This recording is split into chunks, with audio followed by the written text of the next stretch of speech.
This week's discussion of notes deals with Newton's first and second law of motion.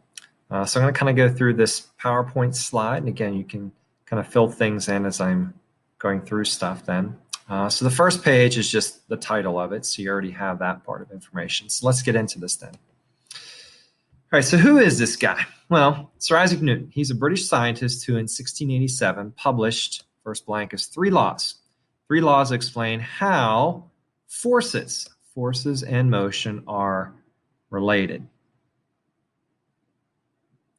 So we're going to break down each of these laws that he came up with one at a time.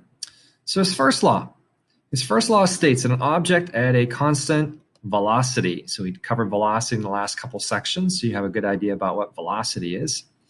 Objects at a constant velocity keeps moving at that velocity unless an outside force, or some sort of net force or outside force, acts on it. If the object is at rest, this is the other part of it. If an object is at rest, it remains at rest, again, unless some sort of net force or an outside force acts on it. So it's either going to keep moving or it's going to remain at rest unless something affects it. So what I have for the kids that I kind of demonstrate in the classroom are these air pucks or air discs. So if you ever use like an air hockey table, that's a great example, because when the table's off, you don't have it turned on and you hit the discs, they only go so far. So objects in motion, they stop moving because the outside force is friction with the table. But when you turn the machine on, it's got that cushion of air underneath it. That outside force isn't there, and those discs can slide around at will, basically. All right, part of Newton's first law then is this term called inertia. It's a tendency of an object to resist, R-E-S-I-S-T, resist a change in motion.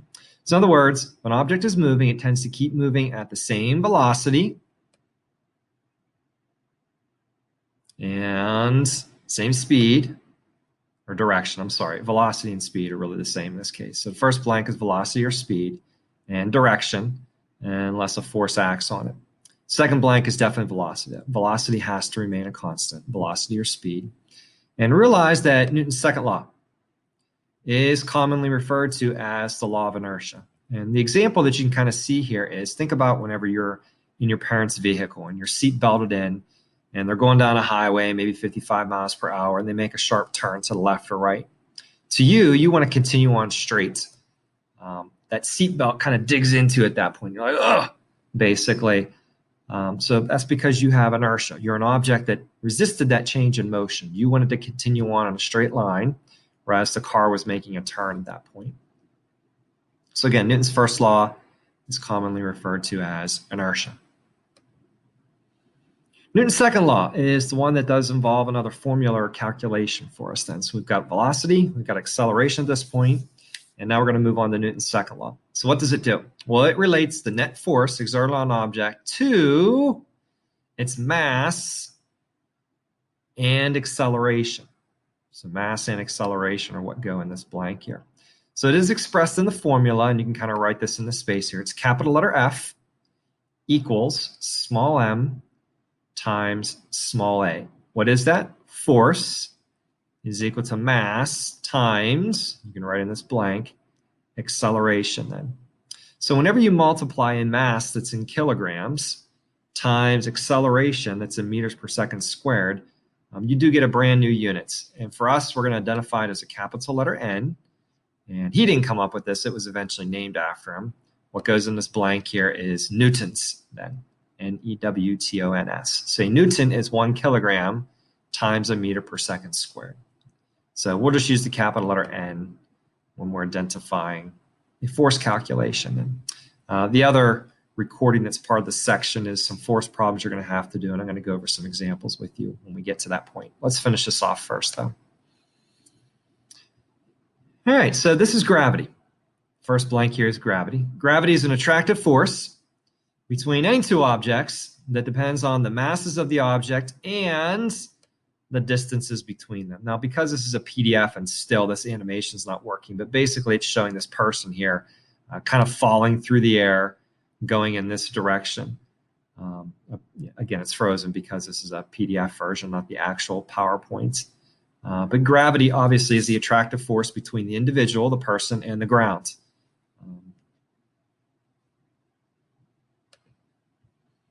What goes along with this then is the next slide. This is the law of universal gravitation. Gravitation, Gravitation. Basically, that uses the mass of two celestial bodies, and we're going to get to astronomy here in a few weeks. So just celestial means anything in space. And a distance between them to calculate the force of attraction between them. So the reason our moon orbits around the Earth, the reason other moons orbit around other planets, the reason the planets orbit around the sun is because of this law of universal gravitation, basically. All right, so this is a very important slide. You might want to star this one, highlight it, whatever. Earth's gravitational acceleration. So realize gravity on Earth accelerates, that's the blank here, accelerates all objects at the same rate. This is just one of those magic numbers, something you're going to have to memorize and know for future reference. The acceleration of all falling objects is, you can write this in the blank here, 9.8 meters per second squared. So when we work on problems here coming up, any problem that doesn't have an acceleration value, it seems like there's a value missing. Just ask yourself, well, is this a falling object? Is it an apple falling from a tree? Is it something, falling off a building or whatever? Then you're going to use this 9.8 value as part of your calculations then. And again, I'm going to do some examples with that shortly. And the last slide here, weights. Weight is equal to the net force exerted by Earth on objects. So your weight, in other words, is your mass, whatever your mass is, gravity's pulling down on it and gives you your weight value then. All right, so you can kind of do this section and submit it. And again, you're going to have to watch another recording to see how to do the force calculations then.